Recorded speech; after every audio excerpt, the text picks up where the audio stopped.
A recent Census Bureau survey shows that nearly half of U.S. households have taken a painful hit to their pocketbook during the steep recession caused by the coronavirus pandemic, spurring calls for the federal government to offer Americans more direct financial assistance. While it's unclear whether Congress will approve a second stimulus check anytime soon, lawmakers are at least considering opening the spigot.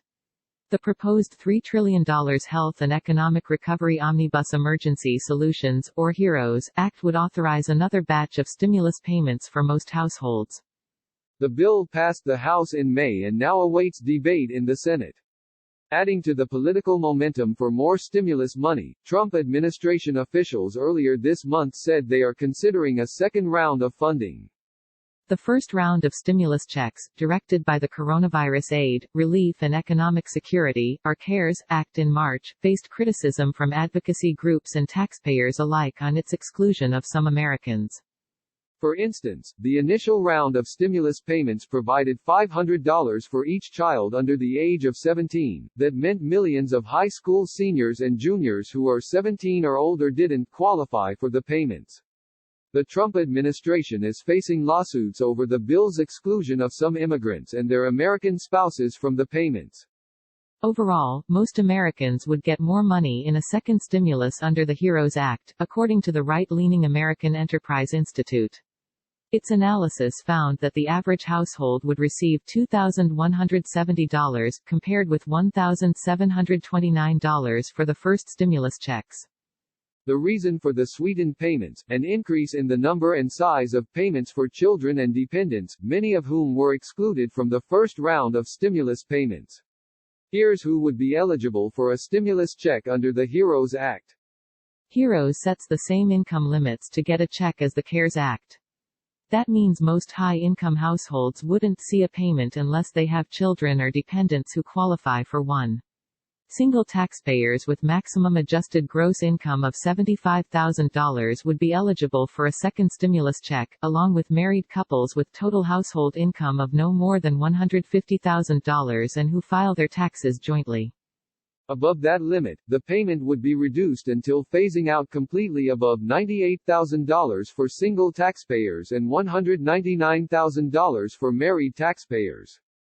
Parents of older teens may be happy to learn that the HEROES Act directs additional payments of $1,200 for each child in the family, up to 3 children.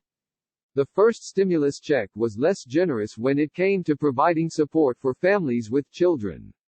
Under CARES, eligible families got $500 for each child, but only for kids who hadn't yet turned 17.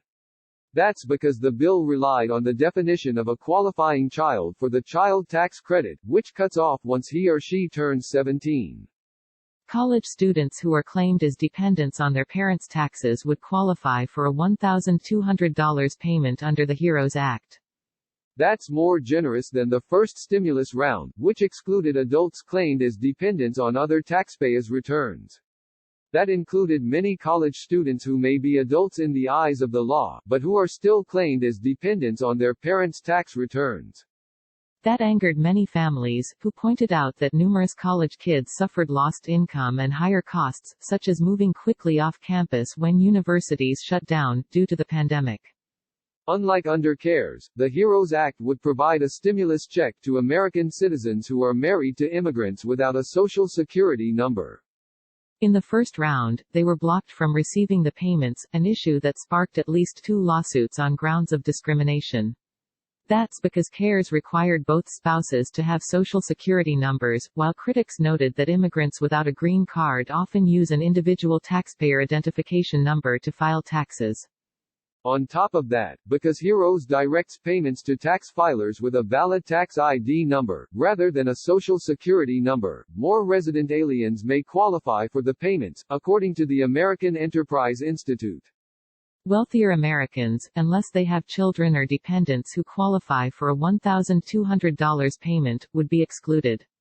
Like the first stimulus round, the cutoff would be $98,000 for single taxpayers and $199,000 for married couples.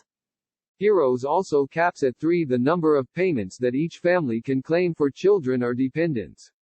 That means families with 4 or more children will receive payments for 3 kids, but not for any additional children.